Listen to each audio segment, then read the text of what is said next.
Animation অথবা যে কোনো ক্রিয়েটিভ সেক্টরে প্রজেক্টের প্রাইসিং করা সবসময় একটি চ্যালেঞ্জিং বিষয়। নতুন আর্টিস্ট হোক অথবা এক্সপিরিয়েন্স, প্রায় সবাই কোনো না কোনো সময় এই জায়গাটাই স্ট্রাগল করে। আমাদের মধ্যে অনেক সময় কনফিউশন থাকে, আমার আর্টওয়ার্কের ভ্যালু কেমন হওয়া উচিত, ক্লায়েন্টকে আমি প্রজেক্টের প্রাইসিং কত বলবো, বেশি বললে কাজ পাবো কিনা, আবার কম বললে লস হয়ে যাবে। এই বিষয়গুলো একেবারেই স্বাভাবিক। আসসালামু আলাইকুম, আমি রিজবি। বিগত 12 বছর ধরে সাইকোর স্টুডিওজে ম্যানেজার হিসেবে কাজ করছি। আমার কাজের বড় একটি অংশই হচ্ছে প্রোডাকশন কস্টিং, বাজেটিং এবং টাইমলাইন সেট করা। একটি ক্রিয়েটিভ প্রজেক্টে প্রাইসিং সেট করার সময় আমাদেরকে মূলত 3টি বিষয় মাথায় রাখতে হয়। 1. Client ability, 2. Base price calculation, 3. Additional risk factor. প্রথমে আসে ক্লায়েন্টের অ্যাবিলিটি। ক্লায়েন্ট লোকাল নাকি গ্লোবাল, বড় কোম্পানি না ছোট স্টার্টআপ, এই বিষয়গুলো প্রাইসিংয়ের উপর অনেক প্রভাব ফেলে। সাধারণত বড় কোম্পানির বাজেট যেমন বেশি থাকে, তেমনি তাদের এক্সপেকটেশনও বেশি হয়। তারা বেশি রিভিশন চায়, তাদের ফিডব্যাকও বেশি। অনেক ক্ষেত্রে এক্সট্রা কাস্টমাইজেশনও প্রয়োজন হয়। এই অতিরিক্ত এফোর্টগুলো অবশ্যই প্রাইসিংয়ের মধ্যে কনসিডার করতে হয়। এরপর আসে বেস প্রাইস ক্যালকুলেশন। একটি প্রজেক্ট করতে আপনার কেমন সময় লাগবে সেটা বুঝতে পারা বেশ গুরুত্বপূর্ণ। ধরুন একটি প্রজেক্ট করতে আপনার 7 দিন সময় লাগবে এবং আপনার টিমের 2 জন কাজ করছে। প্রাইসিংটা করার সময় এই 2 জনের 7 দিনের স্যালারি, সাথে ইলেকট্রিসিটি বিল এবং হার্ডওয়্যার ডিপ্রিসিয়েশন অ্যাড করে একটি বেস কস্ট বের করতে হয়।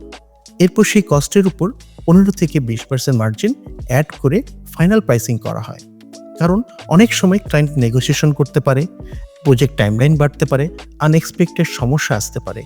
এই মার্জিন সেই রিস্কগুলো কভার করে ফেলে।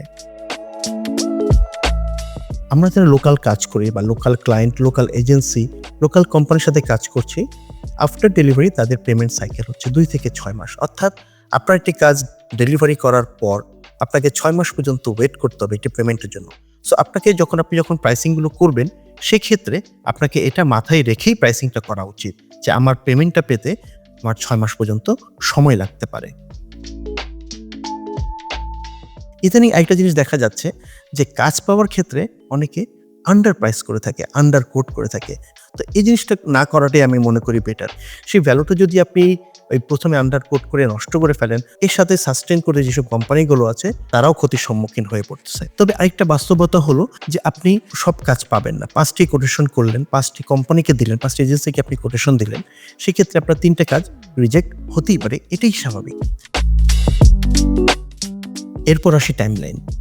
ক্লায়েন্ট আমাদেরকে একটি ডেডলাইন দেয়, কিন্তু আমাদের চেষ্টা থাকা উচিত আন্ডার প্রমিস ওভার ডেলিভারি করা। অর্থাৎ ক্লায়েন্ট যে সময়টা দিয়েছে তার আগেই ক্লায়েন্টকে কাজটা ডেলিভারি করে দেওয়া। এতে ক্লায়েন্টের কনফিডেন্স যেমন বাড়ে এবং ফিউচারে রিপিট কাজ পাওয়ার সম্ভাবনাও বেড়ে যায়। সবশেষে একটি বিষয় মনে রাখা জরুরি, প্রাইসিং করার ক্ষেত্রে ফিক্সড কোনো ফর্মুলা নেই। আপনি ইন্ডিভিজুয়াল আর্টিস্ট হলে প্রাইসিং একরকম হবে, যদি আপনি টিম নিয়ে কাজ করেন সেক্ষেত্রে প্রাইসিং আরেক রকম হবে।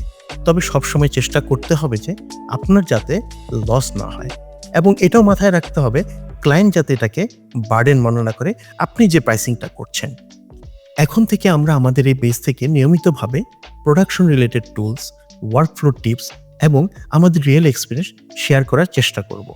আশা করি আপনারা আমাদের সাথে থাকবেন, আমাদের পেজ সাবস্ক্রাইব করবেন এবং আমাদের কাজগুলো শেয়ার করবেন আর এই জার্নির অংশ হবেন। Thanks for watching.